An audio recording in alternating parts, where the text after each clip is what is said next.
Okay, so hi everyone. Let's start with today's roundtable. The topic for today's roundtable is centered around Pride Month, which is celebrated every year in the month of June. Now, Pride Month began in 1969 with the Stonewall riots in the United States, but has since spread all across the world. For today's roundtable, we'll be discussing briefly the history of Pride Month, uh, its importance, the capitalization of Pride, especially in recent times, and the unity factor in Pride.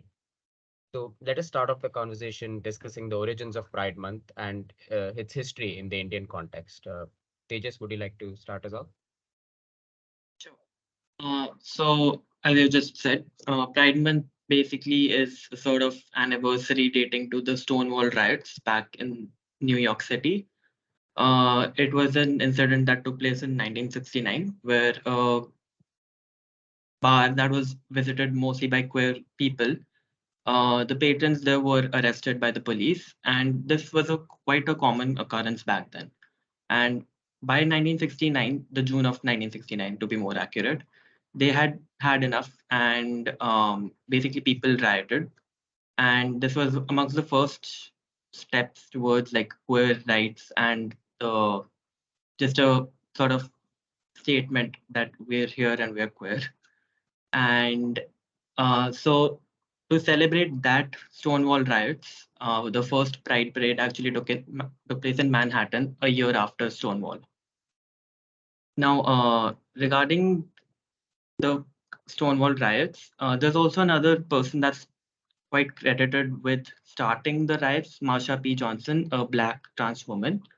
However, there are quite some confusions as to whether she did start it, or nonetheless, she's pretty much revered as a very acclaimed trans activist.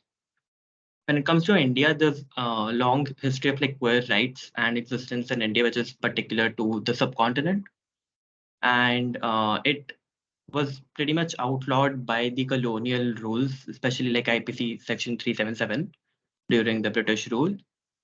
But post-independence, there has been a push for queer rights, especially during the HIV/AIDS pandemic in the 80s and 90s.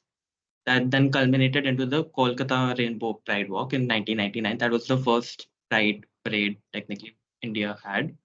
But before that, we did not really have a Pride Month, and it's a pretty recent phenomenon for India. And it again also commemorates Stonewall riots, same as the thing in US.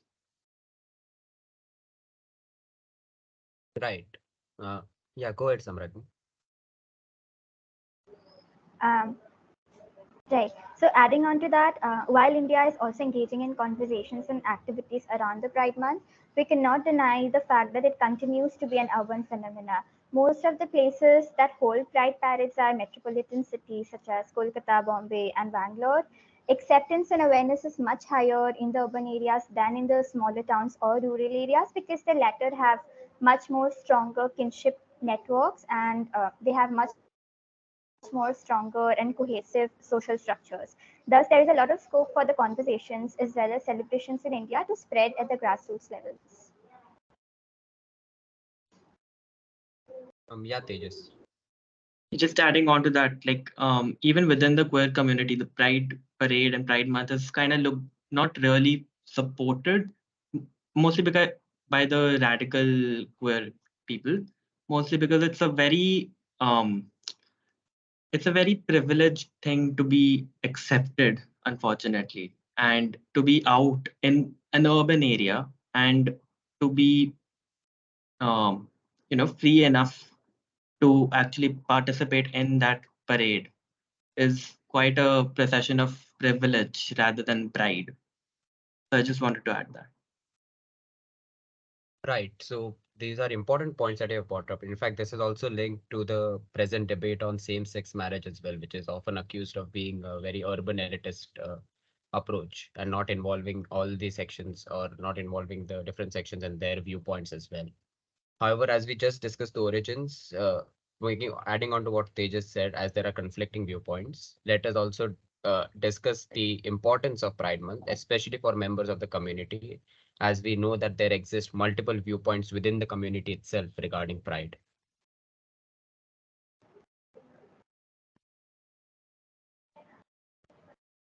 Should I go ahead? Yes, Amragni, go ahead.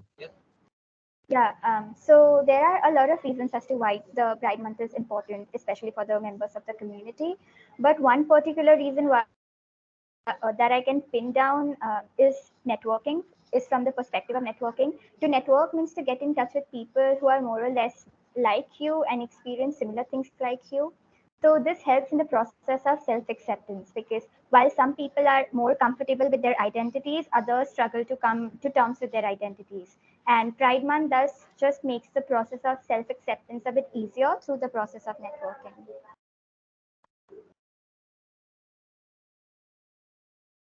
Right.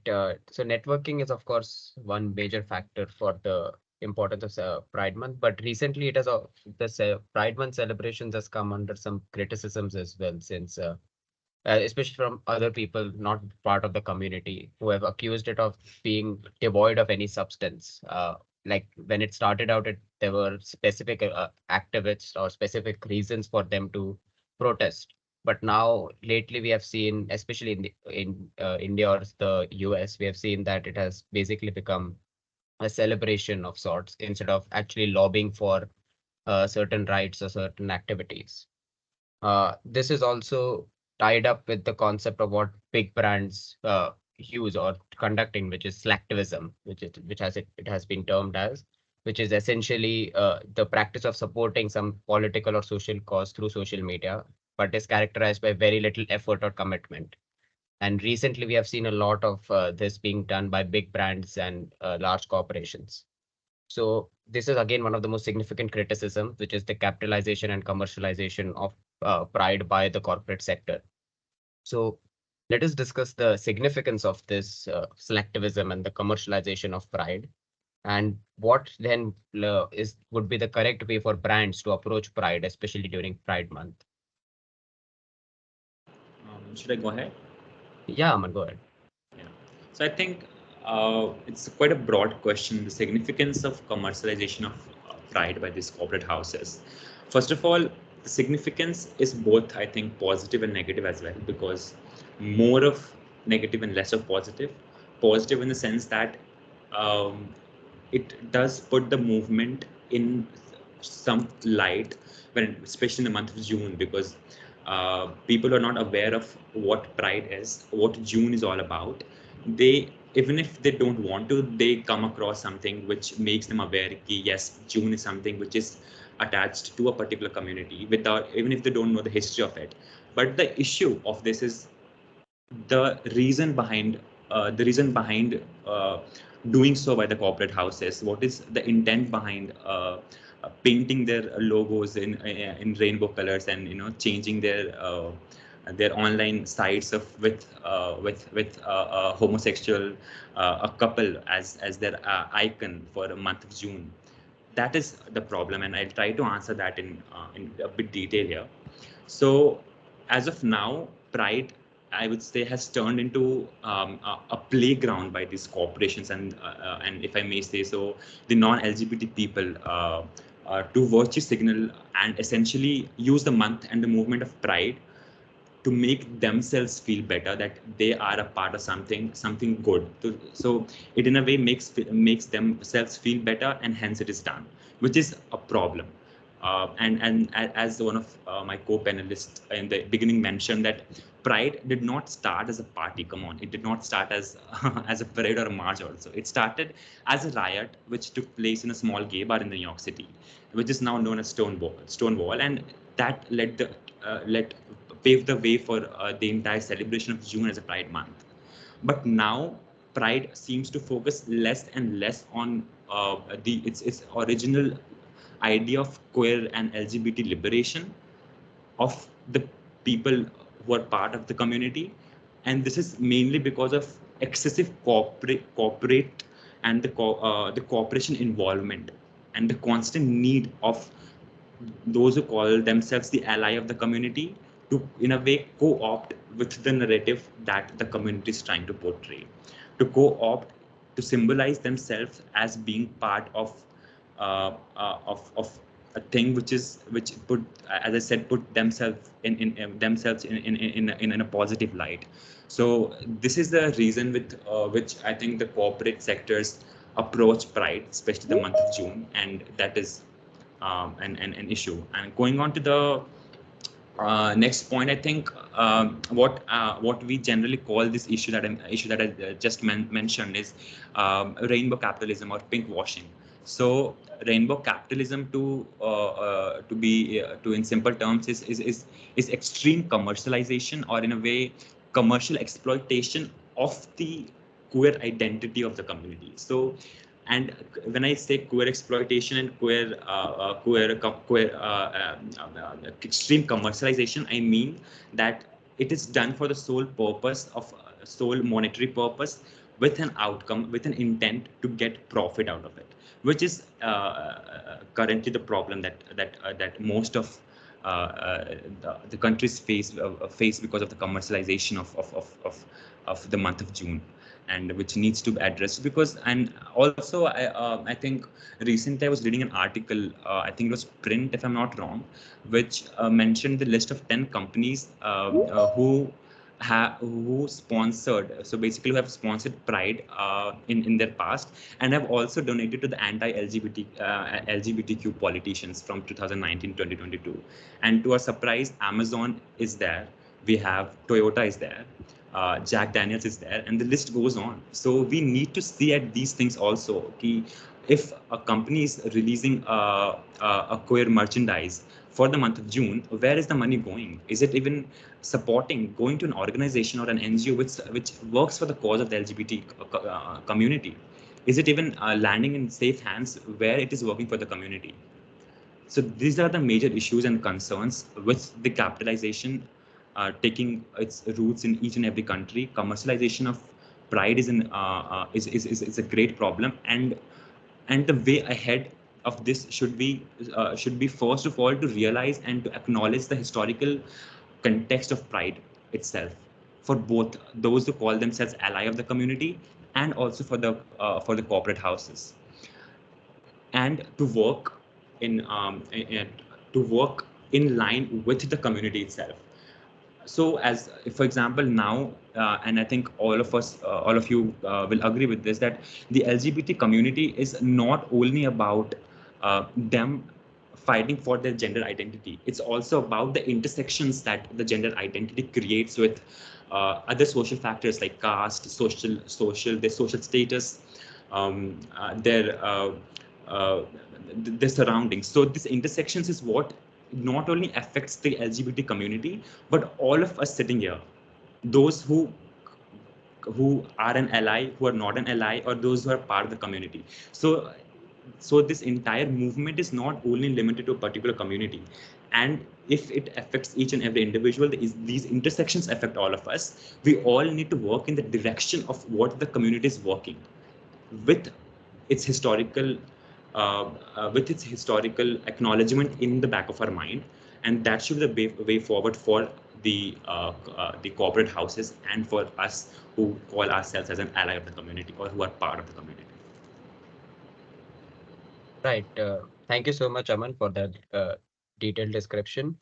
Just adding on to that point, I don't think the issue is as much the brands just posting about Pride, but I think the main issue is that it's not followed by actual reality or by actual action by the company itself. As you have mentioned, these companies are quite hypocritical in their nature while they support Pride, but in the back rooms, they are instead funding anti-Pride politicians. So we see that these companies, especially in the last few decades, playing on Pride, which is essentially a form of identity politics, and they are just doing that to essentially save face in front of the public, while in the back rooms or under the table, they are engaging in quite a different scenario.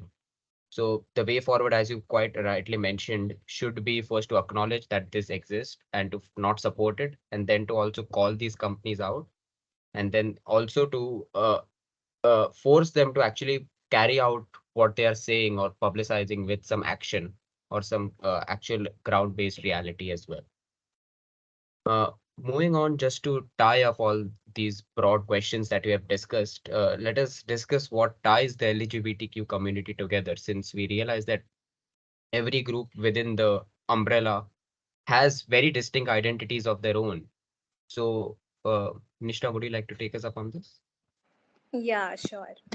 So, as has been clearly pointed out throughout the roundtable, the LGBTQ community encompasses individuals who identify with various unique identities: lesbian, gay, bisexual, transgender, and the list goes on. And these diverse identities have extremely unique experiences in themselves. But what brings them together is the fact that all of these gender identities and sexual identities fall outside the heteronormative and cisgender norms that have governed society so far. And this leads to shared experiences and relatable experiences within the community of discrimination, stigma, prejudice, marginalization.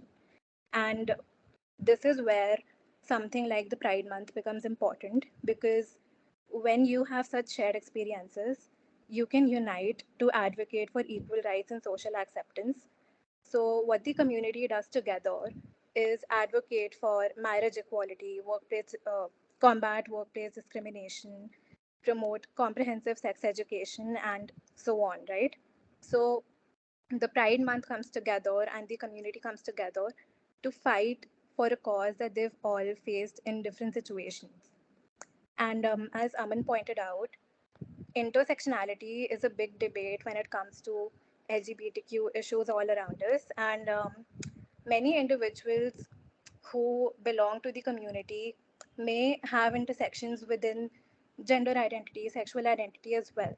And a lot of individuals are actually aware that they fall outside the heteronormative norms that exist, but are not clear on what exactly, or do not have clear labels on what they are. And when you sort of bring all these identities under an umbrella together, it enables them to find a safe space for safety and for support. So, yeah, that's what brings the community together. Right. And you mentioned that these are also outside the fold of the heteronorm that society is based on. However, I would also say that it goes way past gender identity as well, since recently in the flag we also added the black and brown stripes, which signalized the African community and the brown community as well to within its umbrella. So we see recently that the term LGBTQIA plus has brought within its ambit or within the community, within the umbrella, quite a lot of different intersections, as you pointed out, which I think it's a right way forward. However, they should also keep in mind that there should be some distinct factor holding them all together. It can't just be a gender identity, especially if you are expanding beyond gender uh, in your scope as well. Right. So this has been a good roundtable. The celebration of Pride Month, as we talked about, which began in 1969, just celebrated its 54th year last month. Through today's roundtable and discussions, we discussed the different aspects of Pride Month, its history in the international and Indian context, as well as its significance and relevance in recent times. Thank you all for an engaging discussion today, and we'll see you again in a few weeks for the next roundtable. Thank you. Thank you.